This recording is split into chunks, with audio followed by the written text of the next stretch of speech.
दर्शक बंधु आपण किंग देवा यूट्यूब चैनल को स्वागत जनाऊँ। आज आम एमती जड़े देखिले आपण मानकर खुशी रे मन चमकी आसो जे कि दंड जगतर जड़े बाजीराउत उत्कलीय दंड संस्कृति संघ ढेंकानाल जड़े वरिष्ठ विचारक आपण मैंने जानी अनुगुली जिले में ख्यातिनामी अर्जन कर समीर सार जे कि आपण मानकर विवादीय विचारक आज आम सामने अच्छा आसतु सार को सहित कथा सार को सहित आज कथा ही समस्त तथ्य आज सार को जाना। सार नमस्कार। नमस्कार। केमती अच्छा सार? हाँ बहुत भल अच्छी। आज आम दर्शक बंधु मैंने समस्त मत फोन करके बहुत जन मत कहले जे देवा भाई समीर सार को थे आण बैड आण सार को विषय में टे जाना चाहूँ। समस्त भावुं सार आप जड़े केवल विचारक दर्शक बंधु जानी ना आपण पाखे एत कलार माने ये अच्छी जे दर्शक बंधु मैंने कहीं जानी ना सर आपण को नाटा कही दिंतु।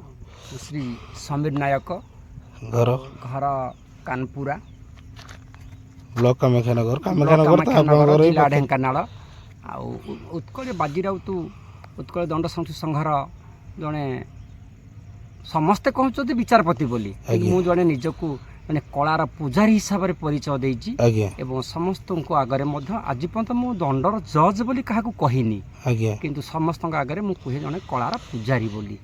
सर मुझे तो मुझे भावे जे आपन को कौन कहीकि माने समर्थित करी माने ना जड़े वरिष्ठ दंड गायक ना जड़े पाला गायक वरिष्ठ पाला गायक आपन बाद पाला भी करती आपन जड़े विचारक से कहली सार कौटू आपको आराम करी भी माने आपण सामने आम पचारे आम कि नुह सारे है से मत पचार टे ये लगिला बोली मुझे कहली सार आपको आसला बेलू आग पचारि सार आप कौनटा पचारि मुझे बुझीपारुनी। सर आप प्रथम पाला को आसी ना दंड को आसते? प्रथम पाला प्रथम पाला पाला पाला आज पर्यंत आज जाए मत पाला अनुष्ठान मोर बंची कलाकार मान एबे तो आपण जाइथिले मासे तळे आपण भद्रक जाइथिले। हां हां पाला चलीची मध्य तापरे आमे मु दंड को आसिनी प्राय 15 वर्ष हला। 15 वर्ष दंड 15 वर्ष मते जे दंड को नेले से आ नहांती से स्वर्गत शेषदेव नायक घर तांकर कामाख्या नगर से मते ई दंड जगत को टाणी नहीं गले नेला परे तांको सहित मु दिराती बसीछि एवं ता परे परे मोर जे दंड जगतर पथ प्रदर्शक जहाँ को मु अनुकरण करिकी दंड जगतरे ख्याति अर्जन करिछि बोली समस्ते कहउछन्ति से जनक हेउछन्ति जे कि मोर द्रोण गुरु तांको नांटी मध्य समस्त को जना जहाँ कि से आम गाँ को प्रथम करी एतबेले दंड विचारपति हिसाब से आसीथिले दैव दुर्विपाक दृष्टि से गोटे दिन रही पार्लेनी किंतु तांकर गोटे दिन कार्यकलाप देखी मु तांकर अनुपस्थित गोटे मंच परिचालना करी मो जीवन प्रथम मंच नाटा टिके सारे कहबे हम दर्शक बंधु माने सुनियो चाहिए से जो दीटा पार्टी कहबे निश्चित भाव तांको नाटी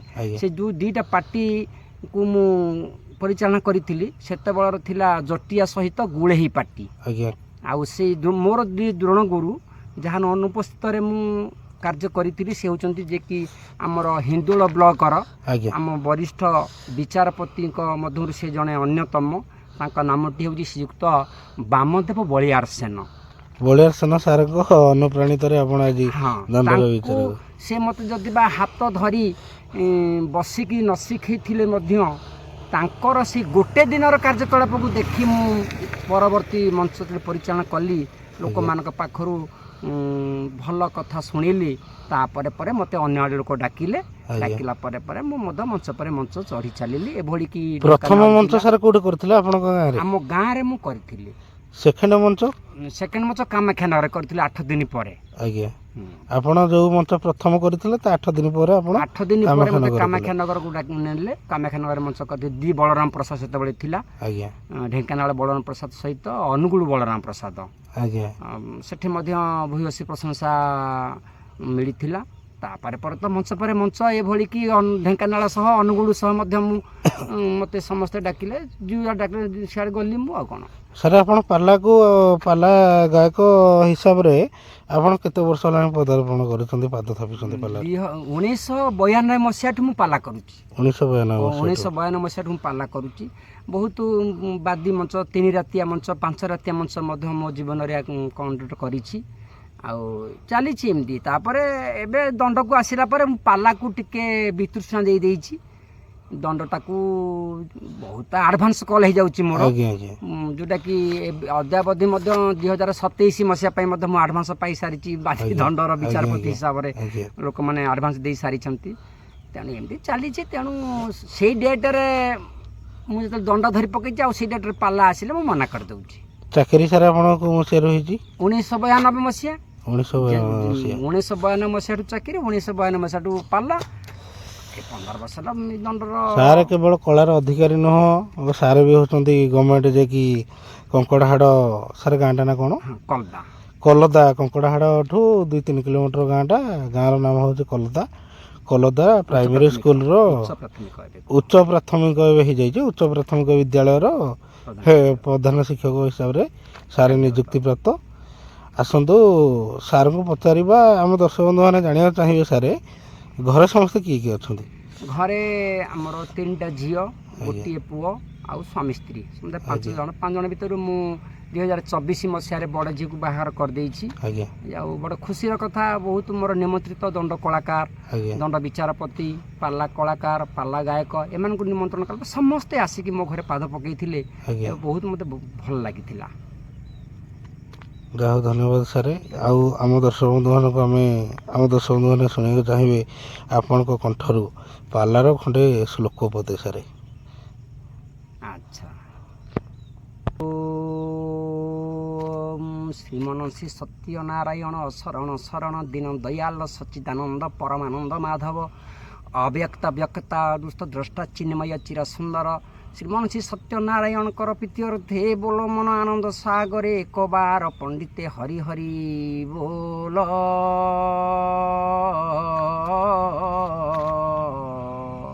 ଓ ଆଦ୍ୟାଶକ୍ତି ପରମା ବୈଷ୍ଣବୀ ବାକବାଦିନୀ ବୀଣାପାଣି ସ୍ମା ଶାରଦାଙ୍କ ପ୍ରୀତ୍ୟର୍ଥେ ବୋଲରେ ମନ ଆନନ୍ଦ ସାଗରେ ଆହୁରି ଏକବାର ପଣ୍ଡିତେ ହରି ହରି ବୋଲ।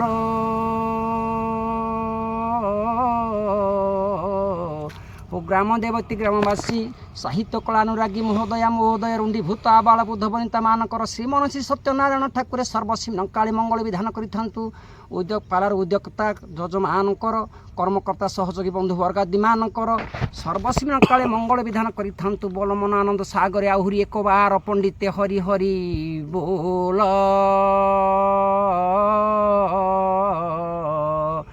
ଜୟ ଶ୍ରୀ ହରି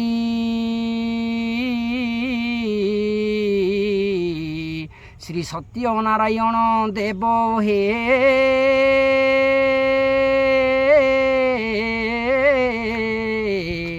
ମହାପ୍ରଭୁ ଆସ ହେ ଦିନ ଜଣେବାରେ ଦୟା କର। ଏଇଟା ହେଉଛି ଆମର ପାଲାର ପ୍ରଥମ ଆସ୍ୱାରୀ ଯିବ। ତାପରେ ଆମେ ଗୋଟି ଶ୍ଲୋକ ପଞ୍ଚଦେବତାଙ୍କର, ଗୁରୁଙ୍କର, ସରସ୍ୱତୀଙ୍କର ଏସବୁ ଶ୍ଲୋକ ପାଠ କରିସାରିଲା ପରେ ସେ ଭିତରେ ମଧ୍ୟ ଓଡ଼ିଶୀ ସଙ୍ଗୀତ ଦିଆଯାଏ। ତାପରେ ଆସ୍ୱାରୀଟି ଆମର ସରିଯାଏ।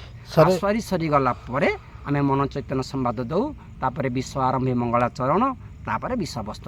ପାଲାରେ ଆପଣ କାହାକୁ ଅନୁପ୍ରାଣିତ ହୋଇ ପାଲାକୁ ଆସିଲେ? ପାଲା ଜଗତରେ ମୋର ଜଣେ ଯିଏକି ପାଲା ଗୁରୁ ଥିଲେ, ତାଙ୍କ ନାମ ହେଉଛି ଶ୍ରୀମାନ ଶ୍ରୀଯୁକ୍ତ ସୁଖଦେବ ପଣ୍ଡା। ତାଙ୍କ ଚରଣତଳେ ମୋର ଅନନ୍ତ କୋଟି ଦଣ୍ଡବତ। ସେ ବର୍ତ୍ତମାନ ଜୀବିତ ଅଛନ୍ତି। ତାଙ୍କରି ପରିବେଷଣ ମୁଁ। ତାଙ୍କ ଘର କୋଉଠି? ତାଙ୍କ ଘର କଙ୍କଡ଼ାହାଡ଼ ବ୍ଲକର କରଗଡ଼ା ଗ୍ରାମ। ତାଙ୍କରି ପାଲା ପରିବେଷଣ ବହୁତ ଉଚ୍ଚ କୋଟିର। ସେ ଜଣେ ବରପ୍ରାପ୍ତ ଗାୟକ ବୋଲି ସମସ୍ତେ କହନ୍ତି। ଏବଂ ସେ ପାଠ ପଢ଼ିଥିଲେ ଅଳ୍ପ, କିନ୍ତୁ ପାଲାରେ ସେ ପିଜି କରିଥିଲେ। ସାର୍, ପାଲାକୁ ଯେତେବେଳେ ଆପଣ ଆସିଲେ ପ୍ରଥମେ ଗାୟକ ହିସାବରେ ପଦାର୍ପଣ କରିଛନ୍ତି? ପ୍ରଥମରୁ ମୁଁ ଗାୟକ କାମ କରିଛି। ନା? ଦଣ୍ଡକୁ ଯେତେବେଳେ ଆସିଲେ ଦଣ୍ଡ ଜଗତରେ କ'ଣ ପ୍ରଥମ ରୋଲଟା? ଦଣ୍ଡ ଜଗତରେ ମୁଁ ପ୍ରଥମେ ବିଚାରପତି ଆସନରେ ବସେଇଛନ୍ତି ମୋତେ। ମୁଁ ବିଚାରପତି ହିସାବରେ ବହୁତ ମଞ୍ଚ ପରିଚାଳନା କରିଛି। ତାପରେ 2 ବର୍ଷ ହେଲା ଆମ ଗାଁର ପିଲାମାନେ ବ୍ରତ ଦଣ୍ଡ କରିବା ଉଦ୍ଦେଶ୍ୟରେ ଅନୁଷ୍ଠାନ ତିଆରି କଲେ। सी मो पाखक आसिले कहले आ सारे आम प्रतिदंड अनुष्ठान करुचु आपणकर सहयोग निहाती आमर दरकार तेणु आप सहयोग करेंगे आम करूँ मु चिंता कर जदि नहीं करदेवी समस्त मन दुख हम तेणु समस्त आगे ठीक अच्छे मु राजी तुम्हें कर चल मो मो द्वारा जितकी संभव मु तुमको साहाय्य सहयोग निश्चित भाव में करी तेणु अनुष्ठान 2 वर्ष आगे चली प्रत्येक वर्ष 13 राति दंड आम करने जाऊँ आउ से दंडरे प्रथमे मते मुझे साहस देती जे तुम चिंता करनी शिव बाईधन बीणाकार ये रूल तक मु निश्चित भाव में सहयोग करदेवी कौन कौन रूल सार करती शिव रूल करे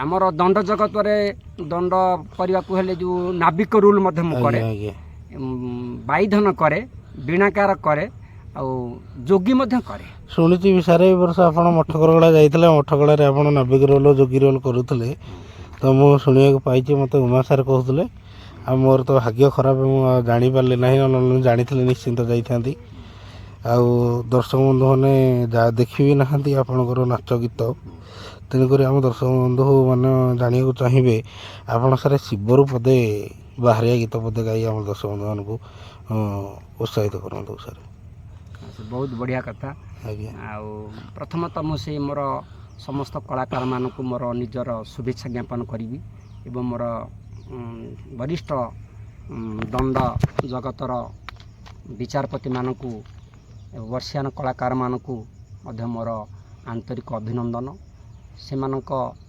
श्रुति मधुर निमंते से शुणा उद्देश्य जदि मोर किसी गाइबार अच्छी मु गाँची ओ नमः परम ब्रह्म निरंजनाय नमः ओ नमः परम ब्रह्म निरंजनाय नमः शून्य शून्य महाशून्य शून्य मध्ये निरामय निरामय मध्ये ज्योति संज्योति भगवानय ओंकार बिंदु संयुक्त नित्य ध्यायन्ति योगिना नकात कामदम नकात कामदमश्चैव खदमश्चैव ओंकाराय नमः नमः एमती श्लोक 2-4 बोला जाए तापर हेटु बाहरिबा गीतटी आमे परिवेशन करू कला विजय कले शंकर कैलासरु डिबी डिबी ना बाजू अछि हस्त डम्बरु महादत्य जल धर मोर बैरी शिव रूप धरी गला मो पार्वती पुरी ता संगे कलिरण नमला दत्य राण ता संगे कलिरण नमला दत्य राण देवता ए मिड़ी चिंता कले कोपरू विजय कले शंकर हे कैलासरु सर्वदेवता मिड़ी उपाय पांची थिली ता सती ता नारी वृंदावती महासती रे सती सतीत्व हरण हेले विष्णु कोपरू विजय कले शंकर हे कैलासरु द्वितीय बार जा इमु करिली रण निधन होइला दत्य उश्वासी पुण मोहि हेला उश्वास ध्वंस हेला नृशंस संतोष को परे ध्यान करे कोपरू विजय कले शंकर हे कैलासरु ଏଇଭଳି ଦି ଚାରି ପଦ ବୋଲାଯାଏ। ଧନ୍ୟବାଦ, ବହୁତ ବଢ଼ିଆ ଲାଗିଲା। ଆପଣଙ୍କ କଣ୍ଠ ସାର୍ ବହୁତ ମାନେ ଉଚ୍ଚ କୋଟିର, ଯାହା ଧନ୍ୟବାଦ ସାର୍। ବହୁତ ଭଗବାନ ଆପଣଙ୍କର କଣ୍ଠରେ ମା ସରସ୍ୱତୀ ବିରାଜମାନ କରିଛନ୍ତି। ଆଉ ପଦିଏ ସାର୍ କହିବି, ଆମର ପାର୍ବତୀ କି ଡାକିବା ଯେଉଁ ଗୀତଟି ଆପଣ ଗାଆନ୍ତି, ସେ ପଦ ଗାଆନ୍ତୁ, ତାପରେ ଆମେ ଆଗକୁ ଯିବା। ପାର୍ବତୀ ଦମ୍ଭ କରି ଛାତି ଡାକୁଛି ମୁଁ ପଶୁପତିରେ, ଧନ ଡାକୁଛି ମୁଁ ପଶୁପତି। ଏ ଋଷି ପୁତ୍ର ମାନେ ସାପ୍ୟ ପାଇଛନ୍ତି, ଋଷି ପୁତ୍ର ମାନେ ସାପ୍ୟ ପାଇଛନ୍ତି। ସାପ୍ୟରୁ କରିବା ମୁକ୍ତି, ଆସ କାଳି ଆସ କାଳି। ଡାକେ ମୁଁ ପଞ୍ଚମଉଳି, ଆସ କାଳି ଆସ କାଳି। ଧନ୍ୟବାଦ ସାର୍, ବହୁତ ବଢ଼ିଆ ଲାଗିଲା। ଆପଣ ଏଇ ଗୀତ ଗୁଡ଼ାକ ମାନେ କାହାକୁ ଗୁରୁ ସାଧି ନାହାନ୍ତି ନା? ନାହିଁ, ସେମିତି ତ ଗୀତ ଲେଖା ହେଇଛି, ମୁଁ ତାକୁ ଘୋଷିଛି ଗାଇଛି, ସେମିତି ନାହିଁ। ଆଜ୍ଞା ମୋର ମୁଁ ଯେହେତୁ ଅନୁଭୂତି ଅଛି, ଅଭିଜ୍ଞତା ଆଜ୍ଞା, ଅଛି, ମୁଁ ତାକୁ ପଦ ଯୋଡ଼ିକି ମଞ୍ଚରେ ହିଁ ଗାଏ। ଆପଣ ସାର୍, ମୁଁ ଆପଣଙ୍କ ସହିତ ଯାଇଛି ସାର୍, ଆପଣ ଏଇ 13 ଦିନ ଦଣ୍ଡ ବି ଶିଖାନ୍ତି ନା? ହଁ, ବ୍ରତ ଦଣ୍ଡ ବ୍ରତଦଣ୍ଡ ମଧ୍ୟ ମୁଁ ଶିଖିବା ପାଇଁ ମଧ୍ୟ ନିଜର ଗୋଟେ କାଳ୍ପନିକ ନାଟକ ଲେଖେ ଦଣ୍ଡକୁ ନେଇ। ତେଣୁ ସେଇ ଦଣ୍ଡ ଯେଉଁ ପାର୍ଟି ମୋତେ ଡାକନ୍ତି, ଯେଉଁ ପାର୍ଟି ମୋ ବହିକି ନେଇଛନ୍ତି, ଆଜ୍ଞା ସେଇ ପାର୍ଟିକୁ ଶିଖିବା ଉଦ୍ଦେଶ୍ୟରେ ମଧ୍ୟ ମୁଁ ଯାଇଛି। ଆମର ଭୁବନ ନିକଟସ୍ଥ ଚଣ୍ଡିପାଳ ଗ୍ରାମର ଆଜ୍ଞା ଅନୁଷ୍ଠାନ ମୋତେ ଡାକିଛି, ମୁଁ ତାଙ୍କୁ ଯାଇକି ମଧ୍ୟ ଶିଖେଇଛି। ସେମାନେ ମୋ ନିଜ ଲିଖିତ ବହି ଆଜ୍ଞା ସାର୍, କଳ୍କି ବହି ନା ଅବତାର, ବହିର ନାଁ ହେଉଛି କଳ୍କି ଅବତାର, ସେ ବହିଟି ସେମାନେ ଶିଖିଛନ୍ତି ଏବଂ କରିଛନ୍ତି ମଧ୍ୟ। ବର୍ଷେ ହେଲା 13 ରାତି କରିକି ସେମାନେ ମଧ୍ୟ ଉପକୃତ ହେଇଛନ୍ତି। ସେ ବହିକି ମୁଁ ଶିଖେଇଛି ଯାଇକି। ଧନ୍ୟବାଦ ସାର୍। ଯାହା ହଉ, ଆମ ଦର୍ଶକ ବନ୍ଧୁମାନେ ଜାଣିନଥିବେ, ସାର୍ ଜଣେ ଯାଇକି ଦଣ୍ଡ ଲେଖକ। ଦଣ୍ଡ ଯାଇକି ଯେଉଁ ବହି କରାଯାଏ ସଖିନାବିକ ସେ ଜାଗାରେ ହୁଏ ନାହିଁ, ସାର୍ ଯାଇକି ବହି ଦେଇକିରି ନାଚ ଶିଖେଇକି ଆସନ୍ତି। ଆଉ ସାର୍ ଲେଡ଼ିଜ୍ ରୋଲ୍ କରନ୍ତି ନା ନାହିଁ? ମୁଁ ଜୀବନରେ ଯେତେବେଳେ ପ୍ରଥମେ ହେଉଛି ଆମ ଗାଁରେ ଅପେରା ନାଚ ଆମେ କରୁ, ରଜ ଉପଲକ୍ଷେ କି ଦୋଳ ଉପଲକ୍ଷେ, ସେତେବେଳେ ମଧ୍ୟ ମୁଁ ରୁଲ୍ କରିଛି। ଆଜ୍ଞା ଆଉ ଏ ଦଣ୍ଡରେ ମଧ୍ୟ ମୁଁ ଆମର ମାନେ ଖୁସିର କଥା କହିବି, ଏଇ ବର୍ଷ 13 ଦିନିଆ ଶେଷ ଦିନରେ ଆଜ୍ଞା ଆମର ଯିଏ ମେହେତ୍ରା ରୁଲ୍ କରୁଥିଲା, ଆଜ୍ଞା ତାର ଅସୁବିଧା ଟିକେ ହେଲା, କଲା ସାର୍ ମୁଁ ଆଜି କରିପାରିବିନି, ମୋ ଦେହ ଖରାପ ଅଛି, ଆଜି କ'ଣ କରିବା। ସେତିକି ବେଳେ ମୁଁ ମଧ୍ୟ କହିଲି ଠିକ୍ ଅଛି, ଯଦି ଗୋଟେ ପିଲାର ଅସୁବିଧା ହେଇଛି, ଆଜି ମୁଁ ମେହେତ୍ରାଣୀ ରୁଲ୍ କରିବି। ତେଣୁ ପାରମ୍ପରିକ ପ୍ରାଚୀନ ମେହେତ୍ରାଣୀ ରୁଲ୍, ଆଜ୍ଞା ସାର୍ ସେଇ ଆଧୁନିକକୁ ସାର୍, ସେଇ ପ୍ରାଚୀନ ରୋଲର ଖଣ୍ଡେ ଆମେ ଶୁଣିବାକୁ ଚାହିଁବୁ ଆପଣଙ୍କ କଣ୍ଠରୁ। ମାନେ ଦର୍ଶକମାନେ ଏଇ ଜିନିଷଟାକୁ ଅନେଇ ବସିଥିବେ। ଯାହା ହଉ, ବାଜିରାଉତ ଉତ୍କଳୀୟ ଦଣ୍ଡ ସଂସ୍କୃତି ସଂଘର ଜଣେ ବରିଷ୍ଠ ବିଚାରକ ସମୀର ନାୟକ, ଯିଏକି ସମୀର ସାର୍, ମୁଁ ଆଜି ପ୍ରଥମ ଥର ଜାଣିବାକୁ ଚାହୁଁଛି, ସାର୍ ଲେଡ଼ିଜ୍ ରୋଲ୍ ମୁଁ ଶୁଣିଥିଲି ଆଗରୁ ଥରେ, ଯେ ସାର୍ ଅନ୍ତିମ ଦିନ ମେହେନ୍ତ୍ରାଣୀ ରୋଲ୍ଟି କରିଥିଲେ। ତାଙ୍କର ବାଇଟ୍ ନେଉଥିଲେ, ଆମେ ଆଜି କାଲି ନେଇଥିଲି ତାଙ୍କର, ଆଜି ଅପଲୋଡ଼ କରିଛି ଦେଖିଥିବେ। ତାଙ୍କର ଯିଏ ରାଧା କରନ୍ତି, ସେ ବି କହୁଥିଲେ ସାର୍ ନାବିକ କରନ୍ତି, ସିଏ ରାଧା କରନ୍ତି, ସାର୍ ଶିବ କରନ୍ତି, ସିଏ ପାର୍ବତୀ କରୁଥିଲେ। ନାମ ହେଉଛି ତାଙ୍କର ପଞ୍ଚାନନ ମଲ୍ଲିକ। ଆଜି ଆସନ୍ତୁ ସାର୍ଙ୍କ କଣ୍ଠରୁ ମେହେନ୍ତ୍ରାଣୀର କିଛି ପଦ ଗୀତ ଶୁଣିବା।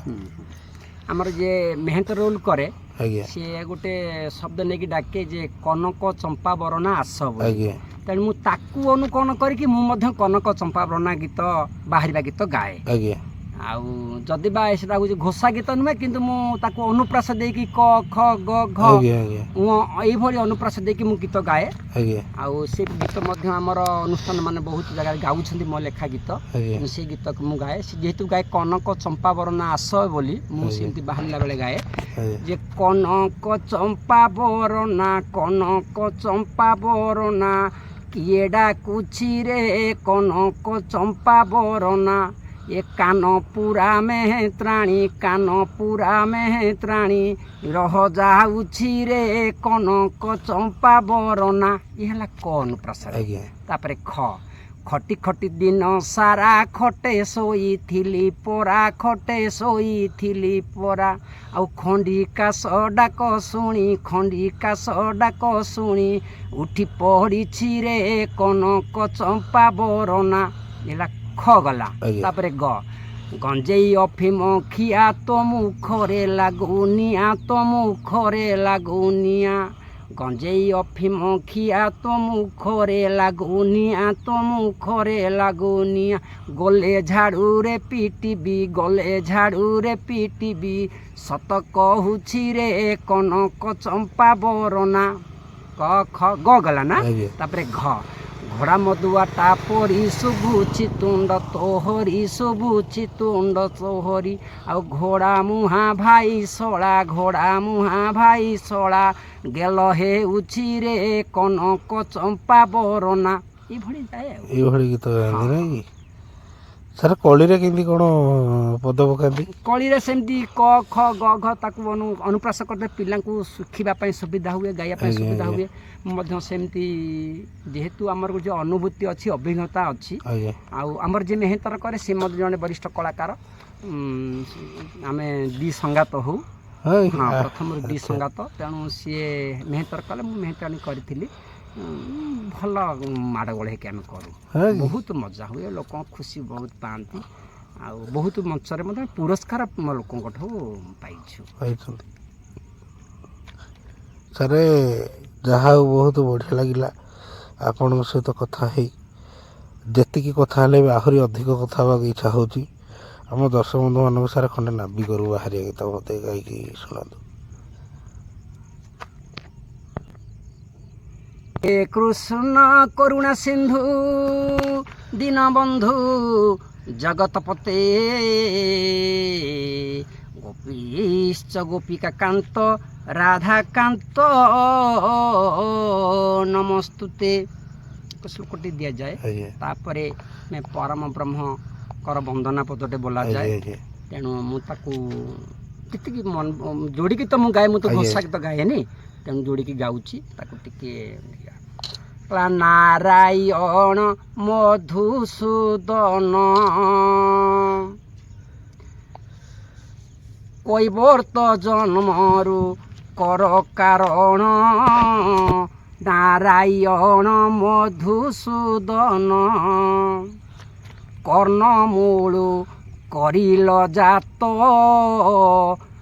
ନାମ ଦାସ ରାଜା কৈବର୍ତ୍ତ କର୍ଣ୍ଣମୂଳୁ କରିଲ ଜାତ ନାମ ଦାସ ରାଜା কৈବର୍ତ୍ତ ଆଉ ପ୍ରଳୟ କାଳରେ ନାବ ଦେଇଥିଲ ପ୍ରଳୟ କାଳରେ ନାବ ଦେଇଥିଲ ପାରି ହୋଇଥିଲେ ସ୍ୱୟଂ ଆପଣ ନାରାୟଣ ମଧୁସୂଦନ ସତ୍ୟ ଯୁଗେ ହେଲେ ବାମନ ବଳି ଦ୍ୱାର କଲେ ଗମନ ଆଉ ଦାନ ଛଳେ ବଳି ପାତାଳକୁ ପେଲି ଦାନ ଛଳେ ବଳି ପାତାଳକୁ ପେଲି ପାତାଳପୁରରେ କଲେ ରାଜନ ନାରାୟଣ ମଧୁସୂଦନ ଏଇଭଳି 4-5 ପଦ ବୋଲା ଯିବ ଆଉ କ'ଣ ସବୁ ଯୁଗକୁ ନେଇକି ବୋଲାଯାଏ। ଯାହା ହଉ ଧନ୍ୟବାଦ ସାର୍ ଇଏ ଗୋଟେ ଗୀତ ମୁଁ ପ୍ରଥମ ଥର ଆଜି ଶୁଣିବାକୁ ପାଇଲି ଆପଣଙ୍କ କଣ୍ଠରୁ ଇଏ ହେଉଛି ପୁରାତନ ଦଣ୍ଡଶୈଳୀର ସୁର ଯାହା ହଉ ବହୁତ ବଢ଼ିଆ ଲାଗୁଛି ସାର୍ ଆପଣ ଯେତେବେଳେ ପରିଚୟ ମାଗନ୍ତି ସଖୀଙ୍କଠୁ ମାନେ କିଏ ଡାକୁଛି କାହିଁକି କେଉଁ ସ୍ୱରରେ ପକେଇ ଗାଆନ୍ତି? ସେଇ ପ୍ରାଚୀନ ସ୍ୱର ଗାଏ ମୁଁ ପଦେ ଗାଇକି ଶୁଣାନ୍ତୁ। କିଏ ଲୋ କାହିଁକି ଡାକୁଅଛ ମୋତେ ମୁଁ ଯେ ଜାଣି ନ ପାରହିଲୋ ସହି ମୁଁ ଯେ ଜାଣି ନ ପାରଇ ତାରୁ ଆସି ନଦୀ କୂଳେ ରହି ପାହାନ୍ତାରୁ ଆସି ନଦୀ କୂଳେ ରହି ଡାକୁଅଛ ରହି ରହିଲ ମୋତେ ଲାଗେ ସନ୍ଦେହ ଏବେ ଦିଅ ତୁମ ପରିଚୟ ଲୋ ମୋତେ ଲାଗେ ସନ୍ଦେହ ଏଇଭଳି ସାର୍ ସମ୍ବଲପୁରୀ କେବେ ଗାଆନ୍ତି ନା ନାହିଁ ନାବିକରେ? ସମ୍ବଲପୁରୀ ମୁଁ ଆଧୁନିକ ଗୀତ ପଦ ମଧ୍ୟ ଦିଏ ଆଜ୍ଞା ଗାଏ ମଧ୍ୟ ମୁଁ ଆଜ୍ଞା ଗାଏ ଆଲବମ୍ ଗାଆନ୍ତି ନାଇଁ କି? ହଁ ହଁ ହଁ ଯାହା ହଉ ସାର୍ ଆପଣ ସ୍କୁଲରେ ଟିଚର ପ୍ରଧାନ ଶିକ୍ଷକ ଯିଏକି କଙ୍କଡ଼ାହାଟରେ ହଁ ଆପଣ ଯେତେବେଳେ ଦଣ୍ଡକୁ ଯାଆନ୍ତି ପ୍ରତ୍ୟେକ ଦିନ ଆପଣଙ୍କ କଲ୍ ପଡ଼ିଯାଏ ନିଶ୍ଚିନ୍ତ ଭାବରେ ଆପଣ ଯାଆନ୍ତି 2ଟା 3ଟାରୁ ବାହାରିକି ଯାଆନ୍ତି, ସ୍କୁଲ ଛୁଟି ହେଲା ପରେ 3ଟା 4ଟାରୁ ବାହାରିକି ଯାଆନ୍ତି, ଯେତେ ଦୂର ହେଲେ ବି ପୁଣି ସକାଳୁ ସକାଳୁ ଠିକ୍ ଟାଇମ୍ରେ ଯାଇକି ଆପଣ ସ୍କୁଲରେ ପହଞ୍ଚି ଯାଆନ୍ତି। ସାର୍ ଆପଣ ଶୁଅନ୍ତି କେତେବେଳେ? ନାଇଁ 2ଟା 3ଟା ଯୋଉଟା କହିଲେ ସେଟା ସମ୍ପୂର୍ଣ୍ଣ ଭୁଲ। ଆଜ୍ଞା ମୋର ସ୍କୁଲକୁ ମୋର ଗୋଟେ ବ୍ରତ ଭାବିଛି। ମୁଁ ଆଜ୍ଞା ସ୍କୁଲରେ କୌଣସି ଦିନ ମୁଁ ଆବସେଣ୍ଟ ରହିନି କି ରହିବାର ମଧ୍ୟ ପ୍ରୟାସ ରଖିନି।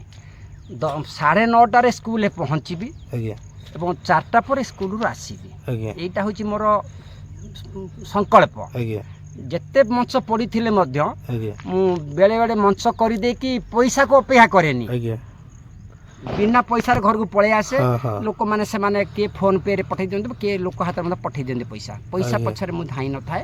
ଆଜ୍ଞା ଯଦି ଗୋଟେ ମଞ୍ଚ ନିୟନ୍ତ୍ରଣ କଲା ମୋତେ, ମୁଁ ଯାଇକି ମଞ୍ଚ କରିଦେବି। ଆଜ୍ଞା ଯଦି ସେଇ ମୋ ଟାଇମ୍ ଭିତରେ ପଇସା ଦେଲେ ତ ଦେଲେ, ନଦେଲେ ମୋର ମୁଁ ସିଧା ସ୍କୁଲ ପଳେଇଯାଏ। ଆଜ୍ଞା। ତେଣୁ ସ୍କୁଲରେ ମୁଁ ଆଜି ପର୍ଯ୍ୟନ୍ତ ଯେତେ ମଞ୍ଚ କରିଛି କୌଣସି ମୋର ସ୍କୁଲ ବନ୍ଦ ହେଇନି।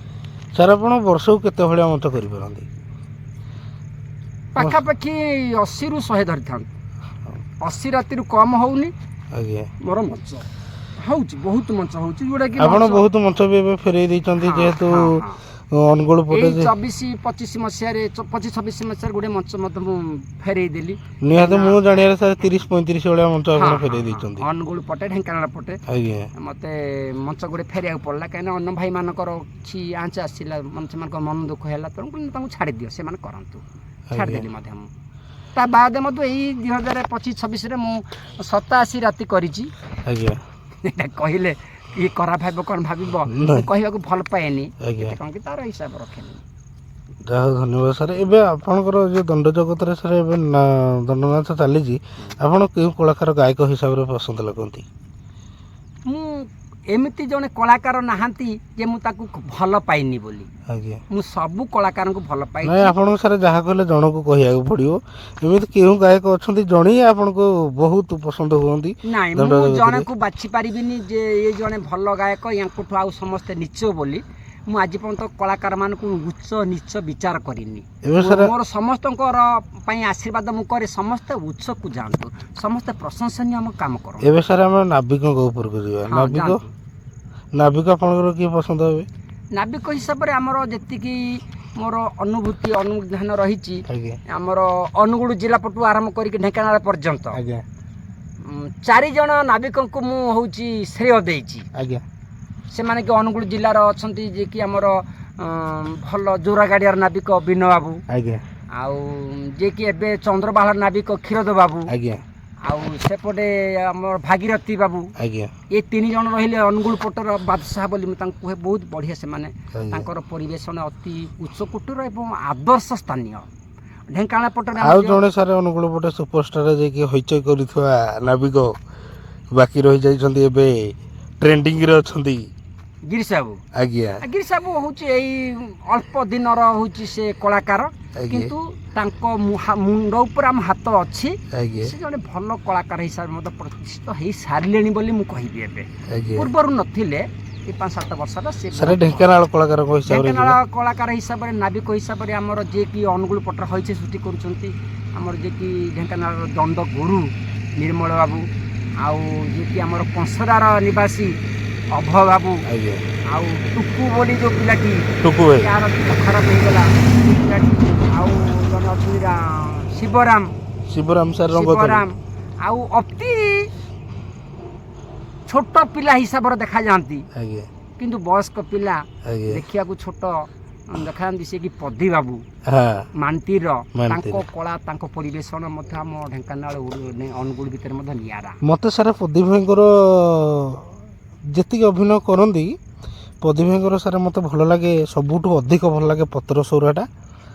ଆଉ ପତ୍ର ସୌରାଟା ସାର୍ ତାଙ୍କର ଏତେ ମୋତେ ଭଲ ଲାଗେ, ଦଣ୍ଡ ଜଗତରେ ଯେତେ ଜଣ ବାଜିକି ପତ୍ର ସୌରା କରୁଛନ୍ତି, ମୁଁ ଆଜି କହୁଛି ଖୋଲିକି, ଯେତେ ଜଣ ପତ୍ର ସୌରା କରୁଛନ୍ତି, ପଦୀ ଭାଇଙ୍କ ପତ୍ର ସୌରା ତଳେ ସାର୍, ନିଶ୍ଚିତ ଭାବରେ। କାହିଁକି ନା ତାଙ୍କର ଯୋଉ ନାଚଟା, ଯୋଉ ତେରଛା ନାଚଟା ତେରଛେଇ ନାଚନ୍ତି, ଦଣ୍ଡ ଜଗତରେ ପତ୍ର ସୌରା ହେଇ ତେରଛା ନାଚଟା କେହି ନାଚିବ। ସେ ଜଣେ ଏମିତି ଜଣେ କଳାକାର, ତାଙ୍କ ପାଖରେ ସବୁ ଗୁଣ ଭଲ ଭାବରେ ପୂରିକି ରହିଛି, କିନ୍ତୁ ଭଗବାନ ତାଙ୍କୁ ଟିକେ ଛୋଟିଆ କରି ଗଢ଼ିଦେଲେ, ଯୋଉଟାକି ମଞ୍ଚ ପାଇଁ ସେ ଟିକେ ଲୋକମାନଙ୍କର ଦେଖିବା ପାଇଁ ଆଗ୍ରହୀ ହଉନାହାନ୍ତି ନହେଲେ କିନ୍ତୁ ତାଙ୍କ କଳା ପରିବେଷଣ ତାଙ୍କ ସାରା ବାଇଧନ ପଦ ଗୁଡାକ ଆଜିକାଲି ତ ବାଇଧନ ଆଲବମ ଷ୍ଟାଇଲର ପୁରେଇଲେଣି ଭଜନ ଟାଇମର। ଯେତେ କଳାକାର ଅଛନ୍ତି ଓଡ଼ିଶା ଢେଙ୍କାନାଳ ଆଉ ଅନୁଗୁଳ ଭିତରେ ସମସ୍ତଙ୍କୁ ସେ ଅନ୍ୟତମ ଜଣେ ନିଆରା କଳାକାର।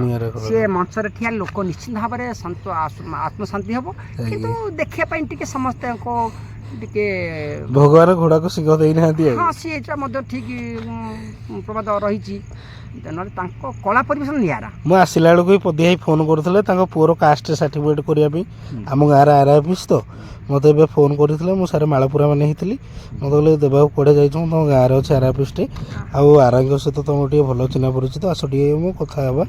ମୁଁ କହିଲି ଭାଇ ମୁଁ ତ ଏବେ ଆମର ଯିଏ ଆନନ୍ଦପୁରର ଅଛନ୍ତି ଆନନ୍ଦ ବଜାରର ଯିଏ ନାବିକ ଅଛନ୍ତି ପ୍ରଦୀପ ବୋଲି ହଁ ଜିରାଳରୁ ହଁ ସେ ମଧ୍ୟ ମୋହରି ଲେଖା ଗୀତ ଗାଉଛନ୍ତି ମୋହରି ଆଗରେ ଗାଉଛନ୍ତି ମୁଁ ଜାଣିଛି ପରିବେଷଣ କରିଛନ୍ତି। ସେ ମଧ୍ୟ ଜଣେ ହେଉଛି ଭଲ କଳାକାର ହିସାବରେ ସେ ମଧ୍ୟ ପ୍ରତିଷ୍ଠା ହେଇସାରିଲେଣି। ତାଙ୍କ ପାଇଁ ମଧ୍ୟ ତାଙ୍କ ମୁଣ୍ଡରେ ମଧ୍ୟ ହାତ ଅଛି। ଯାହା ହଉ ସାରେ ମୁଁ ପଦି ଭାଇଙ୍କର ଦେଖନ୍ତୁ ନିର୍ମଳ ସାରେ ଗାଆନ୍ତି 3 କୁଡ଼ିଆର ଘର ହେ ନିରାକାର କିନ୍ତୁ ସେଇ ଗୀତଟାକୁ ସେ କାଟିକି ଲେଖିଛନ୍ତି ଗାଇଛନ୍ତି 3 କୁଡ଼ିଆରେ ଘର ହେ ନିରାକାର 3 କୁଡ଼ିଆରେ ଘର ହେ ନିରାକାର ମାନେ ବହୁତ ବଢିଆ ଲାଗୁଛି ତାଙ୍କର ଏ ଗୀତଟା ତାଙ୍କୁ ସର୍ଚ୍ଚ କରିକି ଦେଖିବେ। ଏଇଥିପାଇଁ ଯେ ସିଏ ବଡ଼ ବଡ଼ ନାବିକ ମାନଙ୍କୁ ଅନୁକରଣ କରୁଛନ୍ତି। ଆଜ୍ଞା ଆଜ୍ଞା ଯିଏ ବଡ଼ଙ୍କୁ ଅନୁକରଣ କରିବ ସେ ନିଶ୍ଚୟ ବଡ଼ ହେଇଯିବ। କାହିଁକି ନା ପ୍ରଦୀପ ଭାଇଙ୍କର ଗୀତ ସାର୍ ଏମିତି ଭଲ ଲାଗେ ସେ ଜଣେ ଗୁରୁଙ୍କର ଗୀତ ଗାଆନ୍ତିନି ସେ 2-3 ଗୁରୁଙ୍କର ଗୀତ ମିଶେଇକି ଗାଆନ୍ତି। ଅଭୟ ସାର୍ଙ୍କର ନିର୍ମଳ ସାର୍ଙ୍କର ଭାଗୀ ସାର୍ଙ୍କର ଆପଣଙ୍କର ବି ବହୁତ ବଢିଆ ଲାଗେ। ସେମିତି ଆଜି ଗିରିଶ ଭାଇ ଆଜି ରେକର୍ଡ କ'ଣ ପାଇଁ ଗିରିଶ ଭାଇ ଆପଣ ସାର୍ ଅନୁକରଣ ବି କରିଥିବେ ଅନୁମାନ କରିଥିବେ। ଗିରିଶ ଭାଇଙ୍କ ମେନ୍ ଗୁରୁ ହେଉଛନ୍ତି ନିର୍ମଳ ସାର୍। ଯେତେବେଳେ ହେମସରପଡ଼ାରେ ଅଭୟ ସାର୍ ଥିଲେ ସେତେବେଳେ ଅଭୟ ସାର୍ ବି ଗୀତ କାଟିକି ଦିଅନ୍ତି ତାଙ୍କ ଗୀତ ବି ଗାଆନ୍ତି। ତେଣୁକରି ଆଜି ଗିରିଶ ଭାଇ ହେରିକା ରେକର୍ଡ କାହିଁକି ନା ପ୍ରତ୍ୟେକ ପେଣ୍ଡାଲରେ ଗୀତ ଚେଞ୍ଜ କରିକି ଗାଆନ୍ତି। ଆଉ ଆଲବମ ସମ୍ବଲପୁରୀ ମାନେ ତାଙ୍କର ଯଦି ଆମେ ବର୍ଷକୁ 365 ଦିନ 365 ଦିନ ବି ଯଦି ନାଚ ହୁଏ ସେ 365 ଦିନ ଯାକ ବି ରେକର୍ଡ ରହିବେ। କାହିଁକି ନା ପ୍ରତ୍ୟେକ ଦିନ ତାଙ୍କର ନୂଆ ନୂଆ ଗୀତ ପ୍ରତ୍ୟେକ ଆଜି ଧର ଏଇଠି ନାଚ ହେଉଛି ଗୋଟେ କଥାକୁ ଆଜି ଧର ଏଇଠି ନାଚ ହେଉଛି କାନସର କାଲି ଧର ହେଲା ଜିରାଳରେ ଏଇଠୁ 7-8 କିଲୋମିଟର ସେଠି ବି ଆଉ ଗୋଟେ ଗୀତ ଗାଇ ଦଉଛନ୍ତି। ନାଇଁ ଯୋଉମାନେ ପ୍ରତ୍ୟେକ ମଞ୍ଚରେ ନୂଆ ନୂଆ ଗାଉଛନ୍ତି ଆଜ୍ଞା ତାଙ୍କୁ ମୁଁ ଦେଖିଛି ବହୁତ ଖୁସି ଲାଗେ। ସେମାନେ ନିଜର ଜ୍ଞାନକୁ ବଢ଼ାଇବା ପାଇଁ ଚେଷ୍ଟା କରୁଛନ୍ତି ଭଲ କାମ କରିବା ପାଇଁ ଚେଷ୍ଟା କରୁଛନ୍ତି। ସେଇଥିପାଇଁ ସେମାନେ ଅଟୋମେଟିକ ଭଲ ହେଇଯାଉଛନ୍ତି। ଯୋଉମାନେ ପ୍ରତ୍ୟେକ ମଞ୍ଚରେ ସେଇ ଗୀତ ଗାଇବେ ସେମାନେ ଦିନକୁ ଦିନ ତଳକୁ ଯାଉଛନ୍ତି। ତେଣୁ ମୁଁ ସମସ୍ତଙ୍କୁ ଉତ୍ସାହିତ କରେ ଯେ ପ୍ରତ୍ୟେକ ମଞ୍ଚରେ ନୂଆ ନୂଆ କାମ କର ଏବଂ ନୂଆ ନୂଆ ଅନୁଜ୍ଞାନ ନୂଆ ନୂଆ ଜ୍ଞାନ ପରିବେଷଣ କର ଯଦି ଲୋକମାନେ ତମ ନିଶ୍ଚୟ ଭଲ ପାଇବେ। ସାର୍ ଆଉ ଗୋଟେ କଥା ଏବେ ଛୁଆ ନାବିକ କହିଲେ ଆମର ଟ୍ରେଣ୍ଡିଂରେ ଅଛନ୍ତି 4-5 ଜଣ। ଜଣେ ହେଉଛନ୍ତି ଅରୁ ବାବୁ ଆଉ ଜଣେ ହେଉଛନ୍ତି ସତ୍ୟ ବାବୁ ଆଉ ଜଣେ ହେଉଛନ୍ତି ଜଗା ଭାଇ ଆଉ ଜଣେ ହେଉଛନ୍ତି ସୁଧାକର ଭାଇ। ଆଜ୍ଞା ଆପଣ 4 ଜଣଙ୍କୁ ବି ନଚେଇଛନ୍ତି ବହୁତ ଜାଗାରେ ନଚେଇଛନ୍ତି। ଏଇ 4 ଜଣଙ୍କ ଭିତରେ ଆପଣଙ୍କୁ କିଏ ଭଲ ଲାଗନ୍ତି? ନାଇଁ ଏଇ 4 ଜଣଙ୍କ ଭିତରେ କେହି କାହାକୁ କମ୍ ନୁହନ୍ତି। କିଏ ଯେ ମୋତେ ଭଲ ଲାଗୁଛି ମୁଁ କହିପାରିବିନି କିଏ ମୋତେ ଭଲ ଲାଗୁନି ମଧ୍ୟ ମୁଁ କହିପାରିବିନି। ମୋତେ ସମସ୍ତେ ଭଲ ଲାଗନ୍ତି ଆଉ ସମସ୍ତଙ୍କର କଳା ପରିବେଷଣ ନିଆରା ଅଲଗା ଅଲଗା। ସାର୍ ଆମ ଅନୁଗୁଳ ପଟକୁ ଯିବା ଅନୁଗୁଳ ପଟେ ରାଧା ଅଭିନୟ କରୁଥିବା କଳାକାର ଆପଣଙ୍କର ପସନ୍ଦ କିଏ? ଅନୁଗୁଳ ଜିଲ୍ଲାରେ ତ ରାଧା ଅଭିନୟ ଯେତିକି କରୁଛନ୍ତି ସବୁ ଆମ ଢେଙ୍କାନାଳ ପିଲା। ଆଜ୍ଞା ନାଇଁ ଅନୁଗୁଳରେ ବି ଅଛନ୍ତି କିଛିଟା କଳାକାର ଯିଏକି ଏବେ ମର୍ଦ୍ଦରାଜପୁରରେ ଅଛନ୍ତି ସିଲୁ ଭାଇ ସର୍ପାରେ ଅଛନ୍ତି ପପୁନ ଭାଇ ଛେଳିଆପଡ଼ା ପଦୀ ଭାଇ ତାପରେ ଆମର ଆସିଯିବେ ତଳଗଡ଼ ପ୍ରଶାନ୍ତ ଭାଇ ଏମିତି କିଛି ଅଛନ୍ତି। ଆମର ପିଣ୍ଟୁ ଭାଇ ଅଛନ୍ତି କୁମୁଣ୍ଡାରେ ରାଧା। ଏମାନଙ୍କ ଭିତରୁ ଆପଣଙ୍କର ପସନ୍ଦ କିଏ ଲାଗନ୍ତି? ଆଉ ଜଣେ ଅଛନ୍ତି ଆମର ରନ୍ତୁଲେଇରେ ବିପିନ ବାବୁ ବୋଲି ସେ ବି ରାଧା କରୁଛନ୍ତି। ଅନୁଗୁଳ ପଟେ ଯେତେ ରାଧା କଳାକାର ଅଛନ୍ତି ମୁଁ ସମସ୍ତଙ୍କୁ ଖେଳେଇଛି କିନ୍ତୁ ସମସ୍ତଙ୍କର ମଧ୍ୟ ଭଲ ଗୁଣ ଅଛି। ଖରାପ ଗୁଣ କାହାରି ନାହିଁ କାହିଁକିନା ମୋ ଆଗରେ କେହି ଆଜି ପର୍ଯ୍ୟନ୍ତ ଖରାପ ଗୁଣ ଦେଖେଇ ନାହାନ୍ତି। ତାପରେ ସାର୍ ଅଛନ୍ତି ଆଉ ଜଣେ ଗୋପୀନାଥପୁରରେ କାଳୁ ବାବୁ ବୋଲି।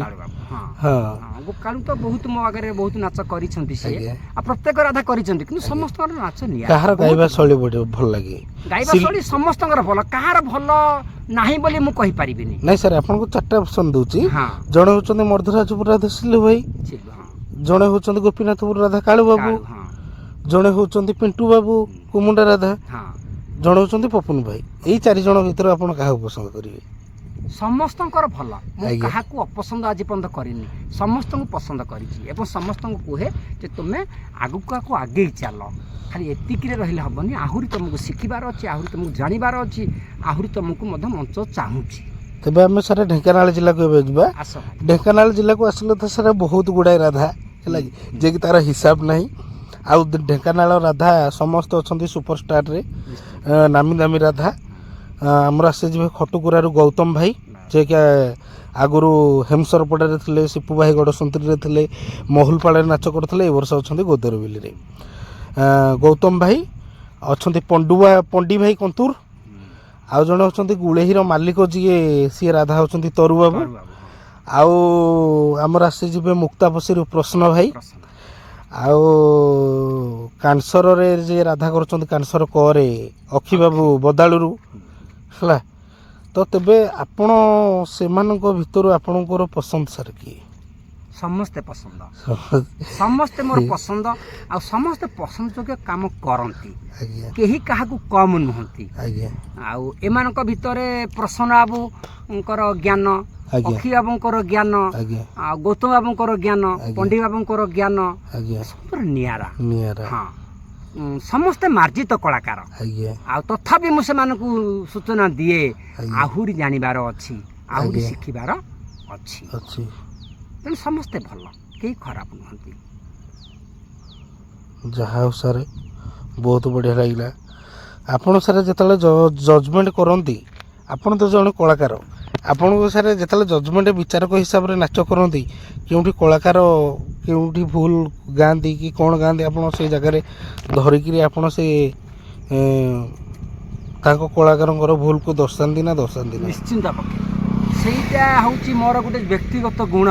ଯଦି କଳାକାର ଯଦି କେଉଁଠି ଭୁଲ କରିଦେଲେ, ଭୁଲ ଗାଇଦେଲେ, ମୁଁ ତାଙ୍କର କଳା ପରିବେଷଣ ପରେ ଶେଷ ମୁହୂର୍ତ୍ତରେ ତାଙ୍କୁ ମୁଁ ସୂଚନା ଦେଇଦିଏ, ତମେ ଆଜି ଏଇଠି ଭୁଲ କରିଛ, ପରବର୍ତ୍ତୀ ମଞ୍ଚରେ ଯେମିତି ଆଉ ଭୁଲ ନ ହୁଏ, ତାକୁ ଠିକ୍ଟା କ'ଣ ମଧ୍ୟ ମୁଁ ବତେଇ ଦେଇଥାଏ। ଦେଖନ୍ତୁ ସାର୍, ଧର ଆମର କଣ୍ଟାନାଳି ଦଣ୍ଡପାଟିରେ ସାର୍ ବଢ଼ିଆ ନାବିକ ବି ଅଛନ୍ତି। ପ୍ରଦୀପ ମଲ୍ଲିକ ଯିଏ ଆପଣ କହୁଥିଲେ, ପ୍ରଦୀପ ବାବୁ ଗେଡ଼ା ହେଇକି, ଯାହା ହଉ ସେ ଅଛନ୍ତି। ତାଙ୍କ ଗୀତ ବି ଦେଖିବାକୁ ବହୁତ, ଏବେ ସିଲ୍କପ୍ ମ୍ୟାଚ୍ ହେଉଥିଲା ଗଲା ବର୍ଷ, ଏଇଠି 8-9-10 ମାସ ହେଇଗଲା, କନ୍ତୁକୁଳରେ ହେଉଥିଲା। କନ୍ତୁକୁଳରେ ଗୋଦରବିଲିରେ ଯାଇଥିଲେ ପ୍ରଦୀପ ଭାଇ, ନାଚ କରୁଥିଲେ, ମେହେନ୍ତର କରିନାହାନ୍ତି, ନାବିକ କରିଛନ୍ତି, ପତ୍ରସୋରା କରିଛନ୍ତି, ଆଉ କ'ଣ ଗୋଟେ ରୋଲ ବୀଣା କାହ୍ନା କ'ଣ ବାହାରିଥିଲେ। ବହୁତ ବଢ଼ିଆ ନାଚ ହେଲା। ଲୋକ ବି ସେଠି ବି ଦର୍ଶକମାନେ ବି ଉଠି ଆସିଲେ ପାଖକୁ, କହିଲେ ଭାଇ ଆପଣଙ୍କୁ ଆମେ ମହୁଲପାଳରେ ଦେଖିଥିଲୁ, ଆଗରୁ ଆପଣଙ୍କ ନାଁ ଶୁଣିଥିଲୁ, ଆଗରୁ କେବେ ଦେଖିନଥିଲୁ, ଆପଣଙ୍କ ନାଁ ଶୁଣିଥିଲୁ। ଆଉ ପଦୀ ବାବୁ ଜଣେ ବଢ଼ିଆ କଳାକାର, ବଢ଼ିଆ ନାବିକ, ଆପଣଙ୍କୁ ଆଜି ଦେଖିକି ଆମେ ବହୁତ ଖୁସି ହେଲୁ। ନାଇଁ, ପଦୀ ବାବୁ ତ ଜଣେ ମାନେ ଖଇଫୁଟା କଳାକାର, ସେ ଯେଉଁ ରୋଲ ଯେଉଁ ମଞ୍ଚରେ କରିବେ ଲୋକଙ୍କର ଆଦୃତ ସେ ହେଇଛନ୍ତି। ମୁଁ ତ ଯେତେ ମଞ୍ଚ ଯୁଆଡ଼େ ଯାଇଛି, ଆମ ଢେଙ୍କାନାଳ କଳାକାରଙ୍କ ହିସାବରେ ପଦୀର ନାଁ ମୁଁ ବହୁତ ଜାଗାରେ ଶୁଣିଛି, ଯେ ଏଇ ଯେଉଁ ଗେଡ଼ା କଳାକାରଟି ବହୁତ ବଢ଼ିଆ, ସବୁ କହୁଛନ୍ତି, ମୁଁ ଶୁଣିକି ଆସିଛି ମଧ୍ୟ। ତେବେ ସାର୍, ଆମ ଦର୍ଶକ ବନ୍ଧୁମାନଙ୍କୁ ଟିକେ ଗାଇ ଶୁଣାନ୍ତୁ ସାର୍ ବାଇଧନର ପଦେ। ଗୋଟେ ମଜା କଥା କହିବି, ଆମର ଏଇ ଯେଉଁ ବ୍ରତ ଦଣ୍ଡ ସମୟରେ ଗୋଟେ ମଞ୍ଚରେ କହିଲେ ଯେ କେବଳ ଆଜି ଯୋଡ଼ି ଦଣ୍ଡ ହେବ, ଯେତେବେଳେ ଯୋଡ଼ି ଦଣ୍ଡ ବୋଲି କହିଲେ, ମୁଁ କହିଲି ଠିକ୍ ଅଛି, ଯୋଡ଼ି ଦଣ୍ଡ ଆଜି କରାହେବ। ସେ ମଞ୍ଚ ରାତି 10ଟାରେ ଆମକୁ ପେମେଣ୍ଟ ଦେଇଦେଲେ, 22,000 ଟଙ୍କା ପେମେଣ୍ଟ ଥାଏ, ଦେଇଦେଲେ, କହିଲେ ଆମ ପଇସା ଦେବା ଦାୟିତ୍ୱ ଆମର ସରିଗଲା, ଏବେ ନାଚ କରିବା ଦାୟିତ୍ୱ ଆପଣମାନଙ୍କର, କିନ୍ତୁ ନାବକେଳି କରିବେନି, କୌଣସି ବହି କରିବେନି, କେବଳ ଯୋଡ଼ି ଦଣ୍ଡ କରିବେ। ତେଣୁ ସେଇଠି ଆମେ ଅକଳରେ ପଡ଼ିଥିଲୁ, ଏବଂ ସବୁ ରୁଲ୍ କରିବା ଭିତରେ ମୁଁ କହିଲି ନା, କିଛି ସମୟ ବାଇଧନ ବାହାରି ପାରିଲେ ମଧ୍ୟ ଲୋକମାନେ ଖୁସି ହେଇଯିବେ, ତେଣୁ ସେଠି ମଧ୍ୟ ମୁଁ ବାଇଧନ ରୁଲ୍ କରିଥିଲି। ବାଇଧନରେ ତ ମୁଁ ବିଚାରପତି ହିସାବରେ ବହୁତ ମଞ୍ଚ କରେଇଛି, ଦେଖିଛି, ଜାଣିଛି ସବୁ କିଛି, ସେ ଅନୁଭୂତି ଅଭିଜ୍ଞତା ଅଛି। ତେଣୁ ବାଇଧନରେ ମଧ୍ୟ ଚାମର ଧରିକି ବାହାରିଲି, ମୁଁ ବାଇଧନ ରୁଲ୍ କରିଥିଲି। प्रथमे तो सेमती आश्वारी करा आज्ञा आश्वारी करागला कर सारा पर हेटू मन चैतन्य संवाद गोटे गीत मु देइथिली जोटा कि प्रदीप बाबू गांती सरपार जे सबर आज्ञा सेटा टिके सुनिथिली सेटा सुनिक अनुकरण करी गाइथिली आज्ञा कला भजरे बाउला मन पंचदेव चरण भजरे बाउला मन प्रथमरे गजानन द्वितीय नारायण तृतीय शिव प्रभु तृतीय शिव प्रभु चतुर्थे काली चरण भजरे बाउला मन पंचदेव चरण भजरे बाउला मन पंचमरे विभावसु बंदना करुछि आसु पंचमरे विभावसु बंदना करुछि आसु ये पंचदेवता गाइबू तापर हेटू आशीर्वाद मंगल चंड दिया जीवो मंगल चंड तो आम पालाकार हिसाब से मिनिमम बहुत शिखी से गोटे गोटे गीत गाई सर मंगल चरण पद गाँत तो सर दंडरे स्वरटा से टाइप रो बाईधन रुहे पालारे भी से टाइप रो रहे ना अलग अलग बाई पाला अलग आ दंड अलग यार स्वर दंडर स्वर स्वतंत्र रही थाए अच्छा हम गाई बिनिश्चित भाव में सेही श्लोक गुड़ाक तो पालारे जो मंगलाचरण श्लोक सर छाड़ी दिंतु मंगलाचरण एका जिनिस कथा मंगलाचरण गाइबा आज्ञा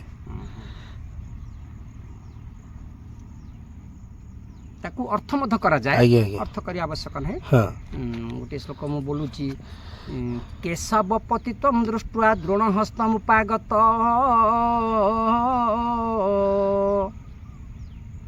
भक्षन्ति कौरवा सर्वे हाकेशव हाकेशव ये हूँ महाभारत श्लोक जोटा कि तार अर्थ नियार रही जेको श्लोकटे बोली मंगलाचरण करा कृष्ण आसबे कथा आसपर हेटू सरीगला हेटू विष वस्तु पर को जोटी जो विष कहती ताकू गाई जदि कौटी न कहला मुझे अष्टादश पुराण भितर किछिटा गाई दिए कहूची जे शुण दचरा रीति द्विजनिरु जरा संध उत्पत्ति पियर ठारू जे धागजात निधागजात हिम कन्या विवाहिता थिला तो सेहु थिला तो ये कर्ण व्यास हनुमान पंडिते हे कर्ण व्यास हनुमान अंगद सहिते चारोटी लोक अबिबामा घर भुजम की बाई धन एरा करे गोटे गला ये खरे खटी देड़ सुर व्यासंकु एका रति कले से बालिका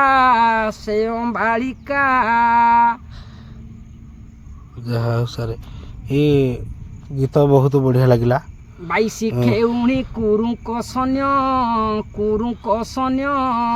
पांडवे गार खेउणी घेन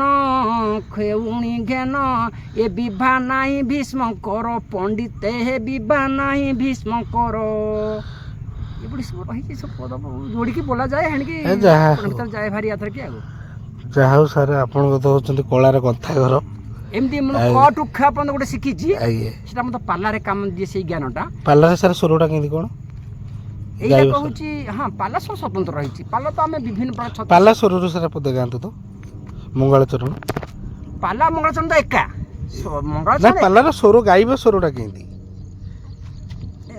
पाला और दंडर कहूची गाई दउची मु स्वर एका रहे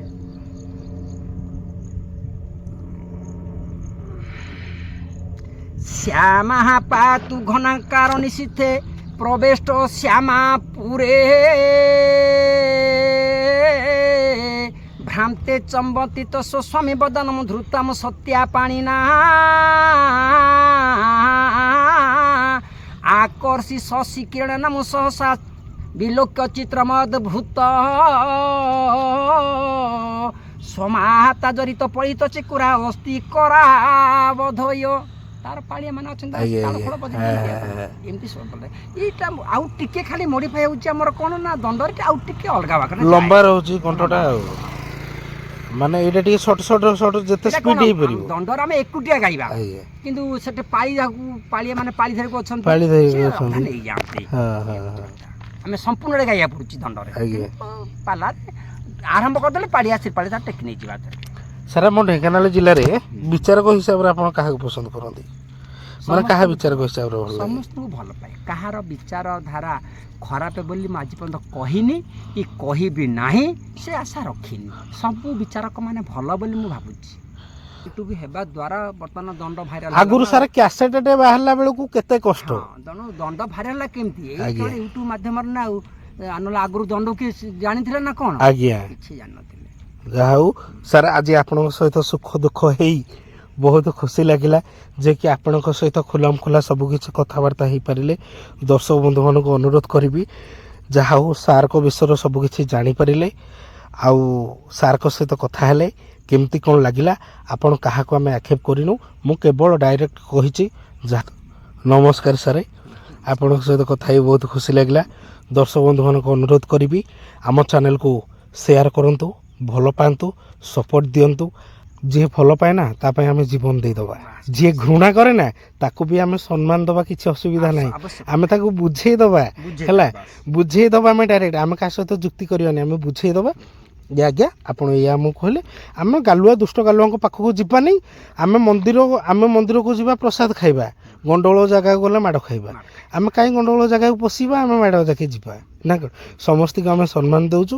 ଜୟ ଢେଙ୍କାନାଳ, ଜୟ ବାଜିରାଉତ ଉତ୍କଳୀୟ ଦଣ୍ଡ ସଂସ୍କୃତି ସଂଘ, ଜୟ କଳାକାର ସଂଘ, ଜୟ ଢେଙ୍କାନାଳ ଜିଲ୍ଲା। ନମସ୍କାର।